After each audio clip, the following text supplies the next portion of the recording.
replacing, this oxygen sensor. I want to unplug it first. This should be connected up here, but I mean, mine's pretty rotted, so it is no longer connected. This sometimes gets filled up with sand, so it's a little more difficult to unclip, but either way, take it out of there. Now pop it out of this bracket right here. If you squeeze in the tabs that are on the back side, sometimes that'll allow you to pull it through, as opposed to having to pry on it. This bracket is pretty fragile, and I think I'm going to break it if I pry too hard.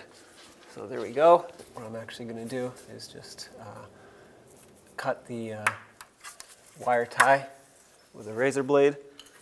So now at the sensor, this one's pretty rusty in here, and I suggest using an oxygen sensor socket no matter what, whether it's rusty or not. But for me, I'm actually going to have to heat it up before I even attempt this, because I know this is not going to come out just the way it is. It's important to note that you want to heat up the pipe, not the sensor itself. Heating it up will expand the pipe and will hopefully make it easier to break this free. You can also run the car if you don't have a torch, but be careful because the rest of the exhaust will be just as hot. I'm going to slide my tool on here. Make sure it's fully seated and bottomed out. All right, I'm going to get my ratchet in here and try to break it free. If you don't have this tool, you could also try a 22mm wrench. I think that broke free.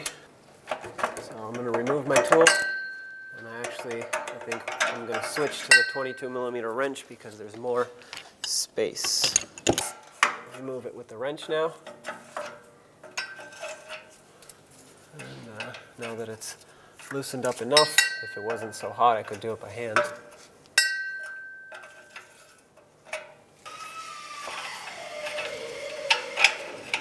And there it is. Grab the new O2 sensor, make sure there's some anti-seize on the threads. That'll help it come out a little bit easier next time. Start it onto the threads. Let's bottom it out and tighten it.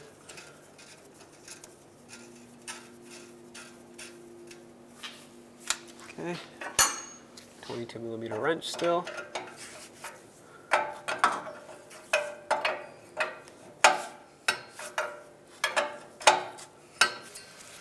Secure it on here, and I'll grab an extra wire tie here just so I can make sure that it's locked on there. I don't want it falling off, hitting the drive shaft, and then wrapping itself around it, creating a mess.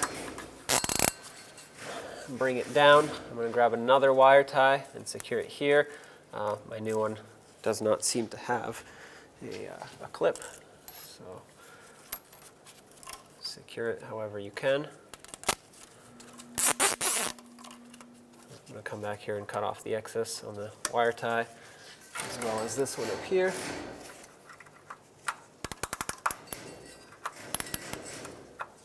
And last but not least, let's plug it in.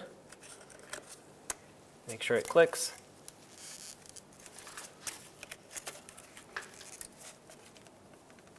There we go. And my bracket is rotted, so I can't secure it. So I'm going to grab one last wire tie and secure it this way so that at least it's not falling down.